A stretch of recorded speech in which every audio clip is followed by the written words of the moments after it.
Hey guys, and welcome back to another episode of Women Unleashed. Today I've got the lovely Hannah with me, who's an ex-bikini competitor, online coach, and she's been through quite a struggle with her health, which I really want to talk to her about today. So, hey Hannah. Hi, thanks for having me. Thank you so much for coming on.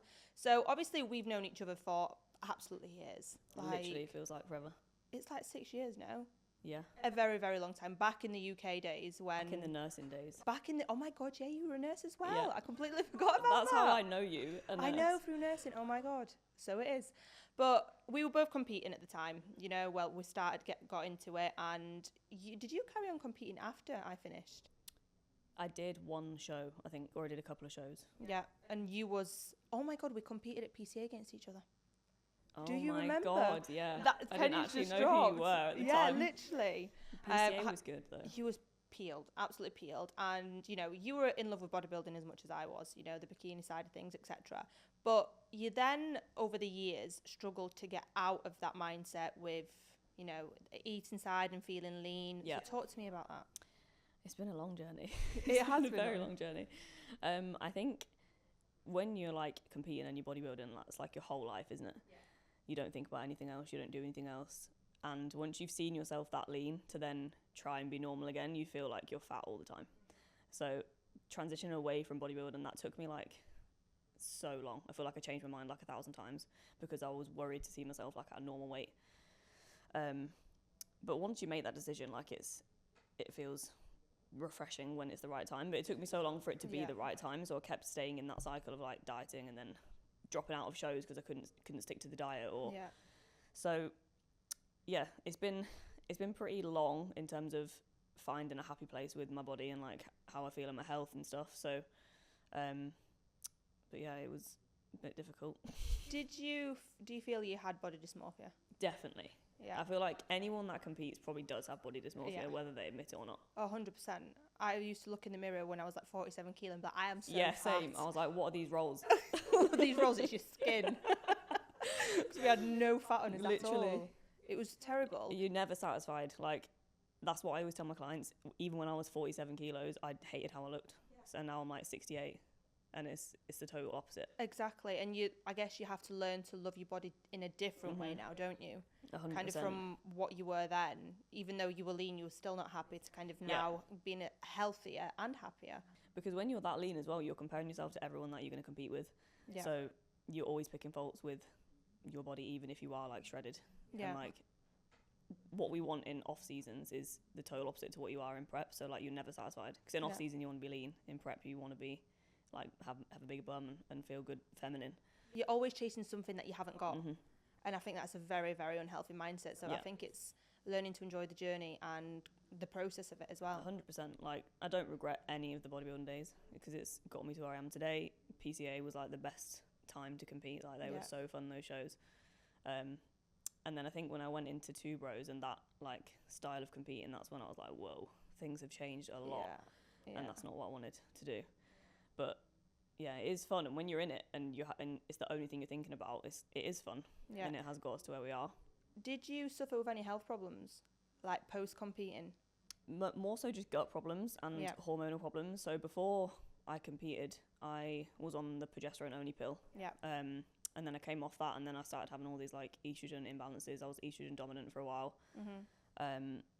But that's pretty much it. And then my digestive system just can't digest anything but like chicken, rice, oats. Is it still that way now? It's not as bad now. Like I can actually eat a salad and not be curled up in a ball in pain. Because I love salads, like not just because they're like healthy, but I genuinely love a salad, like a Caesar salad, a calorific salad. Proper with calories, like really adventurous salad. Yeah. And I could never eat veg, fruit, like, and my stomach just did not digest anything. Dairy, I still can't digest. I don't think I ever will. Yeah. I think for like so many people are like that. I'm the same with dairy side of things. I just swell instantly. Yeah. Do you think that got brought on from competing though? I think due to a lack of variety in the diet, but some part of that was my own fault because in off season I didn't like vary my diet either because I was just like, I'm scared to eat other food. I'll just eat the same thing. Yeah. And then because I was always worried about like scale weight fluctuations, you just stick to the same thing because you know that that's what is going to keep your scale down or So, and that's where the unhealthy relationship with food kind of comes in, doesn't it? Yeah. Like, I think we all suffer from it. There's a number of people that will macro track whilst on prep. I couldn't think of anything worse. Oh my God, no. That just drive me insane. But that's where we develop that kind of bad relationship with food, and then we're scared to eat absolutely anything that's not on plan. Like, you're in that mindset of, I'm scared to go out and eat. Like, when somebody invites you out, you either say no or take your Tupperware with you and eat like that. The amount of times I've took Tupperware out, my mum's been like, what are you doing? Like, yeah, and we're in our 20s, do you know what I mean? It's kind of like, it's really sad to see I did it as well, do you know what I mean? For everybody in this industry to be sat there and not enjoying life. Not wanting to eat. And it's like, I went from one extreme to the other. So when I was in some off seasons, I got really, really overweight. Like, I'd be eating everything in sight. Like, I wasn't scared to eat a thing. And then I'd go to the opposite side where I was like, once I finish a show, that's it. I can't eat anything because I'm scared. What do you think determined that, which way you'd go? God. Do you think it was a mental thing? Yeah, I feel like it was a mixture of everything. Yeah. Like, I think for me, towards the end of competing, I wasn't fully in it. Yeah. So I was beating myself up with, like, needing to make a decision. Like, I'm really indecisive. I have horrible, like, decision-making processes in my head. Yeah. So to try and come to that decision, I feel like I just self-sabotaged all the time and just ate because I didn't know what I was doing. There was no direction as such. And then, obviously, as you know, I changed coaches like 1,000 times as a bodybuilder to try and find happiness in that style of training. And obviously that wasn't what was going to fix it. It was just that it wasn't me anymore. Yeah. But throughout the process of changing coaches, I would always like have like a massive binge in between. The process of changing. I'm starting again. I'm starting fresh. Yeah. And you felt a little bit lost 100%. In terms of what you wanted to do, what direction you were going. Yeah. And like every coach obviously had a different opinion. Like, we need to grow, we need to diet, we need to do this, we need to do that. So I was always in like a mini cut. Yeah. And then I'd do the mini cut and hate bodybuilding, and then end up gaining weight again because I just couldn't be bothered to do the reverse. Like, yeah, it was just long, a vicious very cycle. draining. And I think for anybody that's not in bodybuilding, just like normal people who diet as well, I think it's important for them to know that it's important to have a goal and do something that you actually enjoy. 100%. Otherwise, you just go around in circles. Yeah, because if you don't have a goal to work towards, you're not going to be motivated for one, and two, you're just not going to enjoy the process. No, not at all. And that's literally speaking from experience. Like, when you don't actually want to do something, or you don't enjoy the training, or you don't enjoy the diet, you will not stick to it long term. No, you have to make it enjoyable. Like, imagine if someone said to me, you have to eat like prep food now, like I would literally die. I couldn't think of anything worse. No, that gives me anxiety just thinking about it. I need variety. I need an oat milk latte once a day at least. That was the worst part about prep. Black coffee with a shit ton of flavour. Genuinely, I used to convince myself that I loved black coffee. Yeah, I was like, oh, this is so nice. I couldn't have one now. Like, no. What's the point? Like, I think it got to the point where I was like, life is way too short for me to be missing out on this stuff. And little things, isn't it? Like a nice coffee. Yeah, it's not much. We're not asking for much. I'm not asking for a Chanel bag. Like, I just want a coffee. I just want a matcha. Somebody give me one. So from then, when you decided to kind of transition from competing, what are you doing now?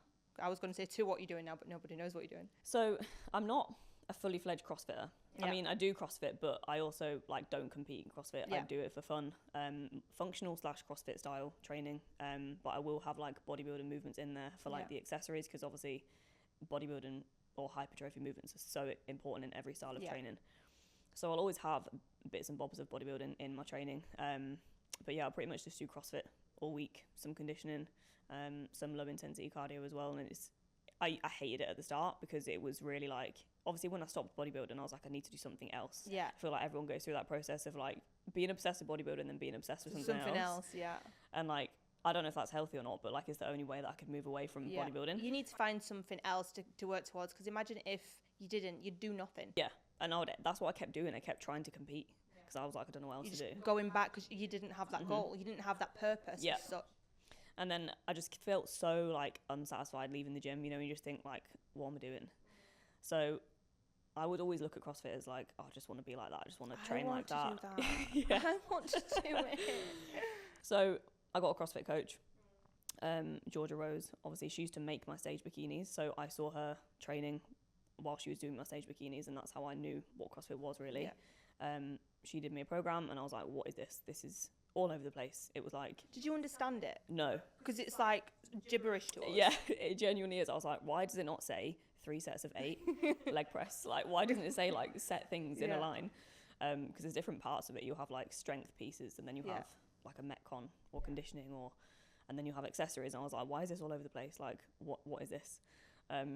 So it took me a while, and I actually was so anxious to even go into the CrossFit section for so long. When you're a beginner. Yeah. And we need to look at it this way, right? You know, when our clients come to us and it's their first time stepping in the gym, yeah, that is exactly how they feel. Honestly, I felt exactly like that. I was crying. I was like, I can't go in here.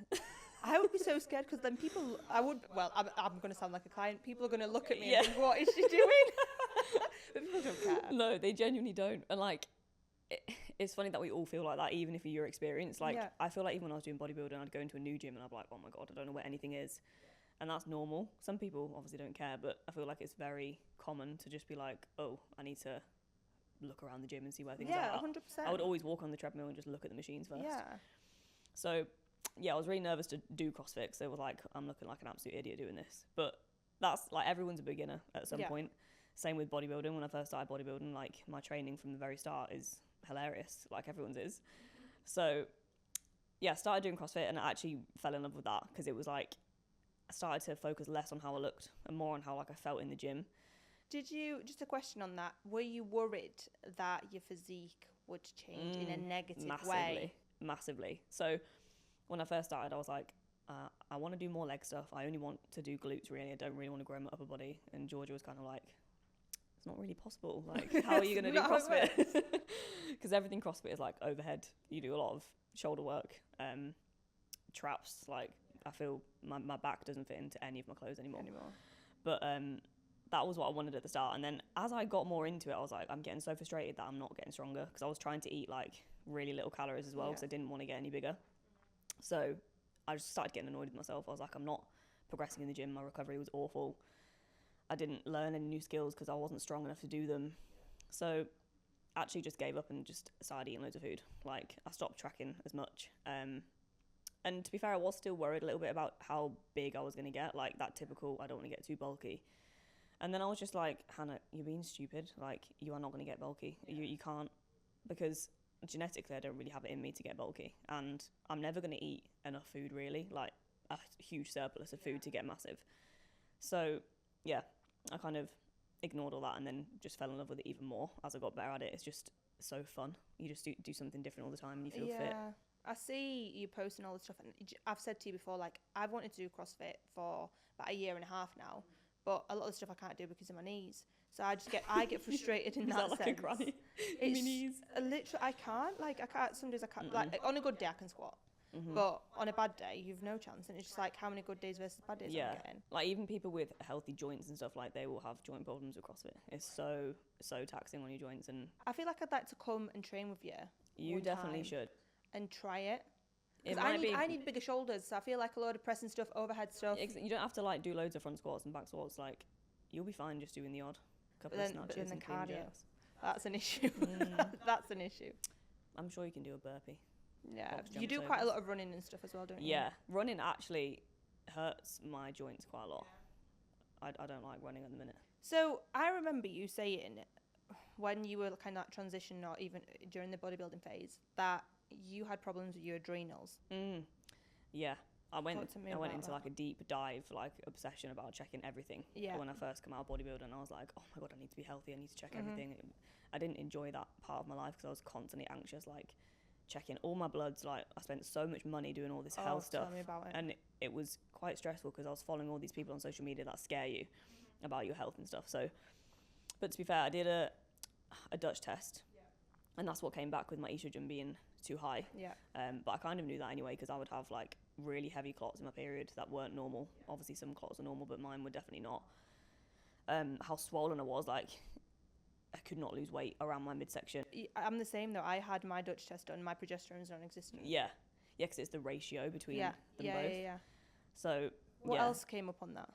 My cortisol it actually wasn't as high as I thought. It was still out of range. But I also did a saliva test, which was really, really high. So it's hard to know which one is like inaccurate. Mine was very high. That's why I went for the Dutch, because I was like, that's going to be more. Yeah, mine was really high. Like, mine was like off the scale. Really? Off the scale. Like, say this is high, mine was like up here. Wow. It was really, really high, my cortisol. My estrogen was more out of balance than my cortisol.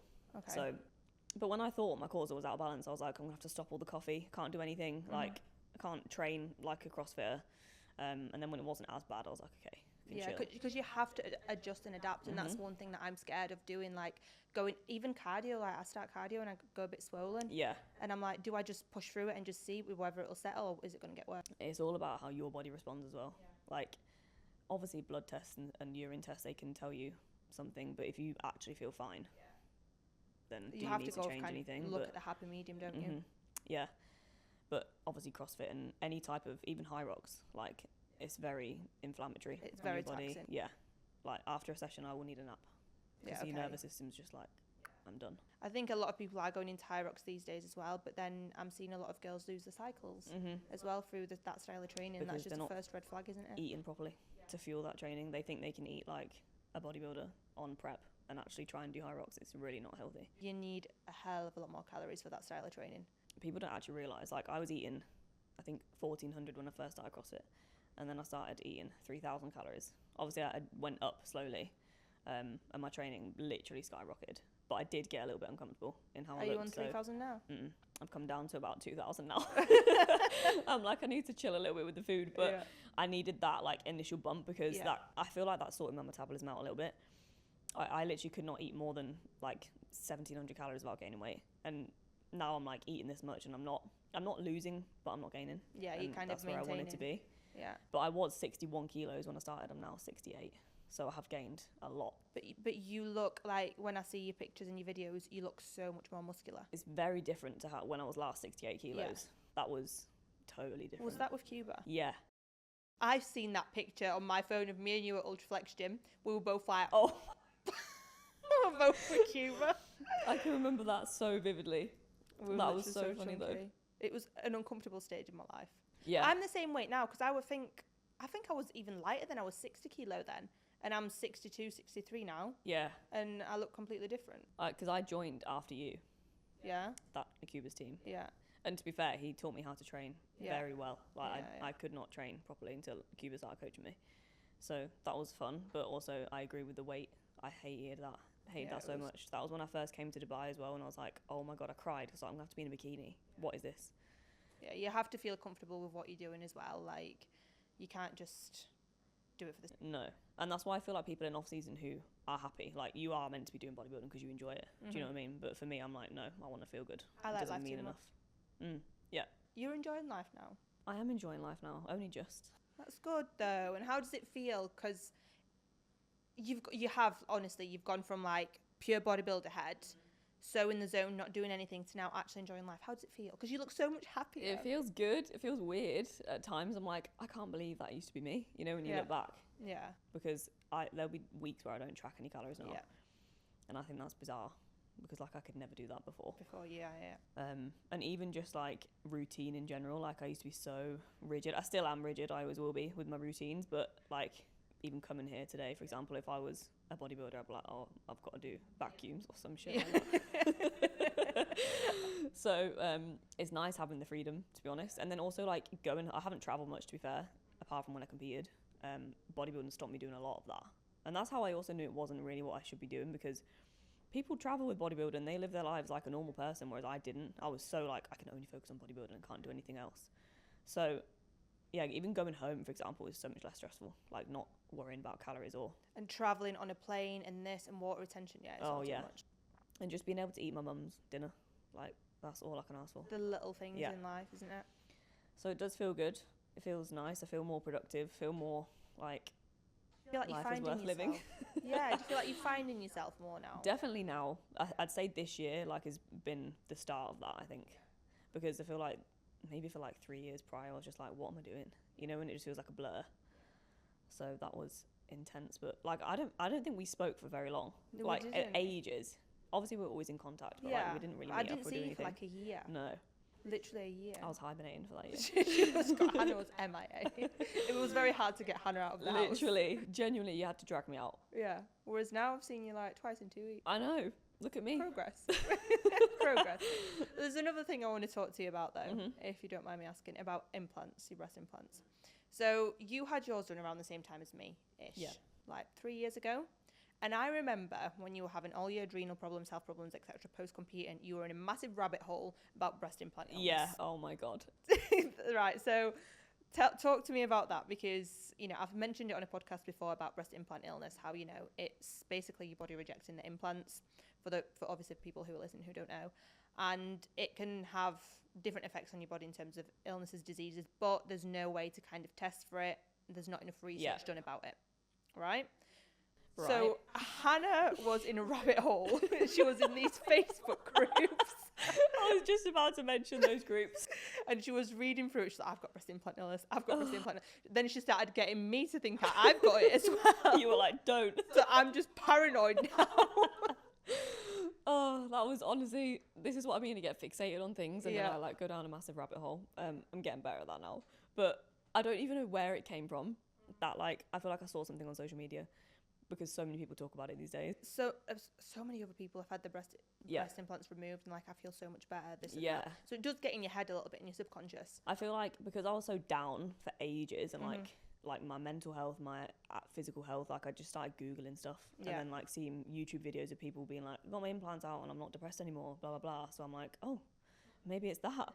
But obviously it's a risk you take because you don't know if it's going to be that. I didn't get mine removed because of that. I got them removed because I just didn't feel like myself. But I went through a very wild journey with that. So when I decided I wanted them out, I chickened out. I basically changed my mind the day before my surgery to downsize them instead of getting them removed. Yeah. I'm like, why did I do that? I was not in a mental, stable place to make that decision. Yeah. But anyway, the day before, I was going to sleep like, no, I can't do it. I can't remove them. I'm just going to downsize them because I hated how big they were. Yeah. That's why I wanted to change them. What size were you? The cup size or implant size? 375cc over the muscle. I think I was measuring, when I was like a bit of a heavier girl, I was measuring like an F. Bloody hell, Hannah. And you're tiny. Yeah, literally. You're shorter than me. So whenever I gained weight, I was like, wow, I'm very top heavy right now. Yeah. Didn't enjoy it. So I couldn't wear any tops that I wanted to wear. I felt like I was trying to get my boobs out in every outfit. I didn't enjoy that. So got them downsized, and to be fair, my surgeon was amazing. He was very supportive of like my indecisiveness, but obviously that was my decision at the time to downsize them instead of removing. And then when I went back to him afterwards to say, actually, I want them out, he was like, you should have just done it. I know. I was like, I know. But I feel like if I didn't downsize them, I wouldn't have known that I truly wanted them out, because that didn't make a difference to me. So yeah, I didn't remove them for breast implant illness. I got them out because I missed my old self, like the lighter me, the me where I could wear the tops I wanted to wear, and I felt better in my body without them. I'm also a front sleeper. I prefer being completely flat on my front. I sleep on my front, but I sleep on my hands. Do you? So then I had them out, and nothing health-wise really changed, I would say. I think I just felt better in myself, so I started being more healthy, if that makes sense. You felt more comfortable and confident. So I started looking after myself more. It wasn't that I lost weight because I got my implants out. It was just that I started taking care of myself because I felt better in myself. So yeah, that was a very expensive journey. But you don't feel like it was breast implant illness? No. I feel like you had a lot of factors that have changed. So many. That's what it's hard to pinpoint. Like what you said when you got yours in, you moved here. Yeah. You stopped competing. Yeah. There was so much that went on. And I only got them for competing, which is really like why a lot of people get them, I think, because I was like, I need implants to compete and to get a pro card and all this. And I look back now and I'm like, I can't believe I did that to my body just for that. But that's another reason why it was so easy to remove them when I'd finished competing, because I was like, I don't want these, get them out. I want them gone. Out.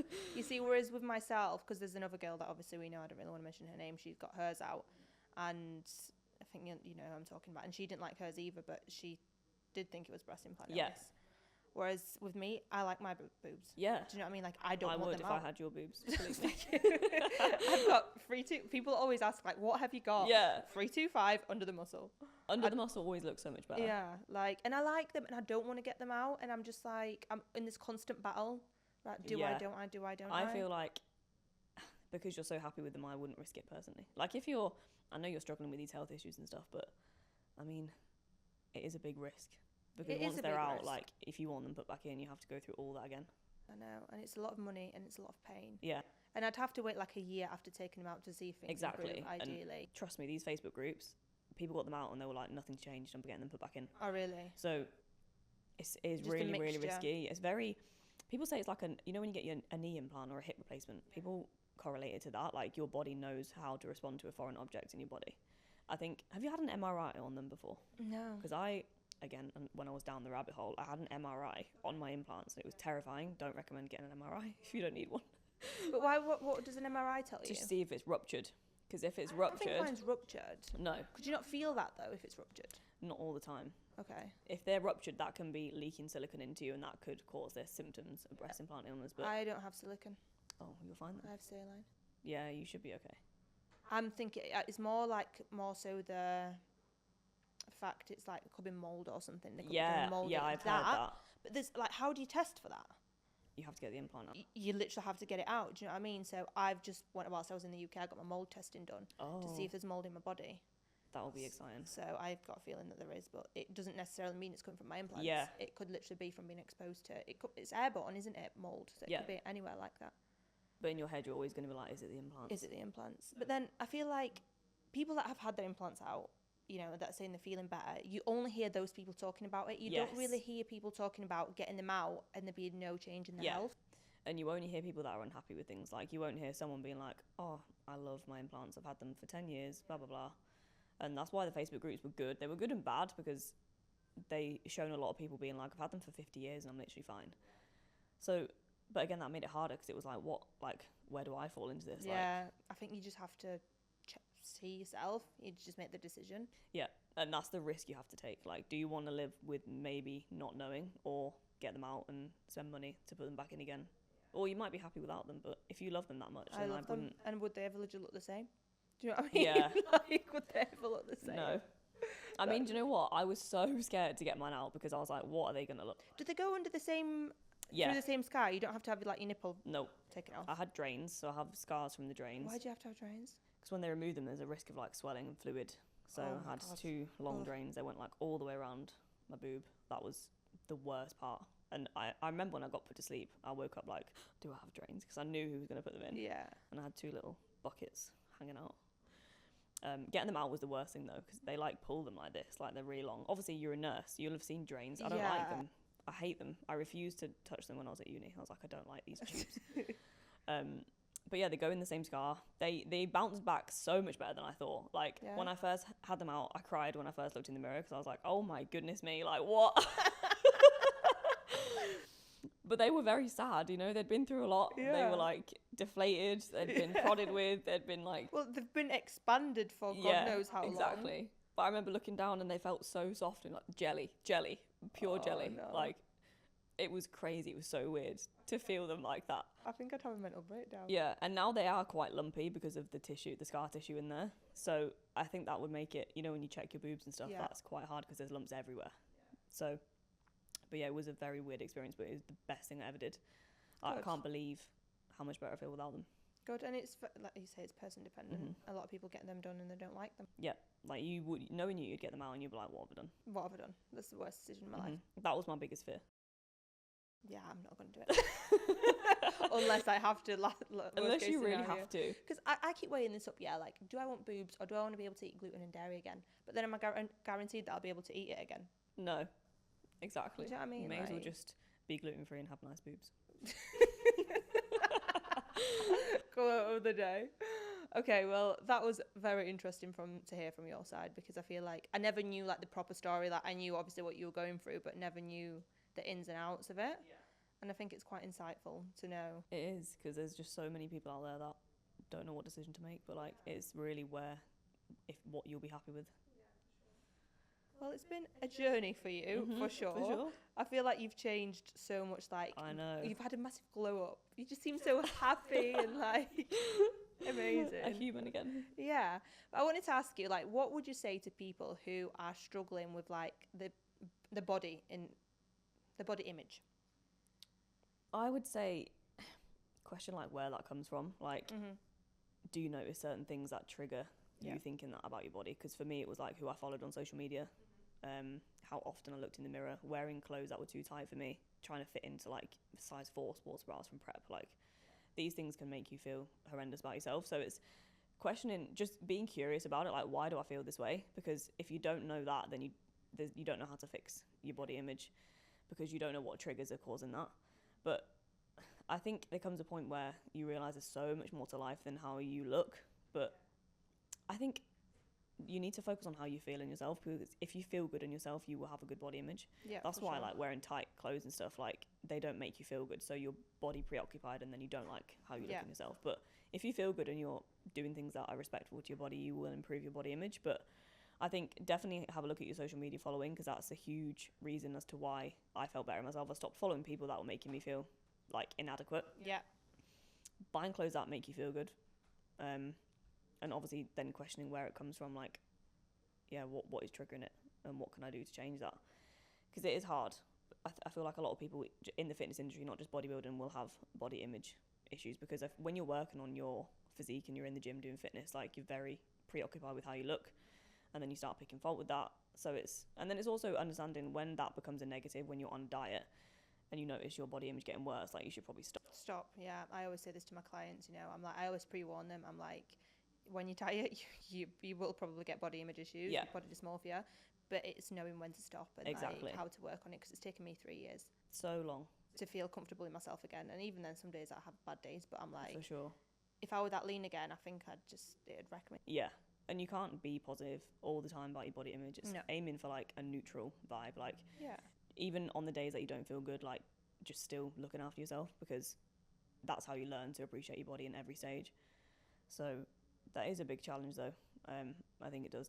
I think social media is probably the biggest impact on body image. Massively, because we look at these people, you know, like, not just fitness influencers, but like people who edit the pictures like heavily, and now you can edit videos. I know. Like, so you don't know how that person looks, and you know, you get all these normal people looking at others and be like, oh my god, I want to look like this. They don't even look like that. No. Do you know what I mean? Like, yes, there are some fitness influencers and some fitness people that do look the way they do, but the pictures that helped me, I feel like I followed loads of people who did like my body posed and then my body relaxed. I was like, oh my god, like, thank god for that. I actually thought you looked like that all the time.